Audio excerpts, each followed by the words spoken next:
स्वस्थ हिंदू को और समर्थवान हिंदू को, दोनों बातें बोल रहा हूं। चूंकि वहां शंकर जी के गण पिटाई बहुत करते हैं, नानी याद आ जाती है, एक एक सांस लेने के लिए बस हालत खराब होती है। तो स्वस्थ हिंदू को और समर्थ हिंदू को एक बार कैलाश का दर्शन जरूर करना चाहिए। जिनके मन में भगवत साक्षात्कार की इच्छा है वो एक बार कैलाश जाए, निश्चित रूप से किसी न किसी रूप में। और वहां तो प्रकट ही दर्शन होता है। हमारे कई लोग बिल्कुल मान्यवर बिल्कुल सत्य घटना बता रहे हैं। हमारा आगरा का एक परिवार था, तो वहाँ रात्रि को 2 बजे से 4 बजे के बीच में देव शक्तियाँ कैलाश के मानसरोवर में स्नान करने आती है। तो उनकी बड़ा प्रकाश होता है, लाइट होती है बड़ा जबरदस्त, और वो शरीरधारी ही होते, उनका लाइट चारों ओर होते। कई लोगों ने उनके कैमरे से अपने से फोटो खींचे तो उनके नाक आँख कान सब आए।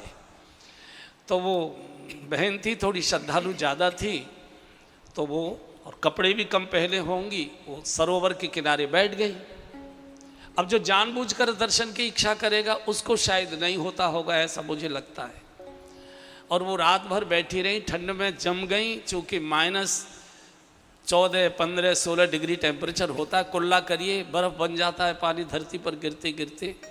और उनकी दिन में तबीयत खराब हो गई, दिन में लेटी रही। सब लोगों ने सोचा, हमारे साथ करीब 250-300 यात्री थे, तो सो रही होगी। सायंकाल 4-5 बजे के समय तो उनका पति थे, उनका बिटिया थी शायद साथ में, उसने जाकर मम्मी मम्मी सवेरे से सो रहे। तो मम्मी तो गई, बड़ी मुश्किल, तो क्या करें। वहाँ समाचार हो गया, तो पुलिस और वो जो बाद में लिखत पढ़त वाले आते हैं ना, जो सारा होता है प्रक्रिया मृत्यु के बाद की, प्रशासन आ गया वहाँ। मेरे पास आए, भूषण जी थे, बाकी 7-8 लोग और भी थे, मैं अपने कमरे में था। तो उन्होंने कहा कि महाराज, उन्होंने नाम लेकर बताया कि वो चली गई, उनकी डेथ हो गई, अब लिखा पढ़त हो रही है, हम क्या करें। तो मैंने कहा भैया मैं क्या बताऊं क्या करें, मरने के बाद जो होता उसको करो, मैं क्या बताऊं। खैर वो तो चले गए।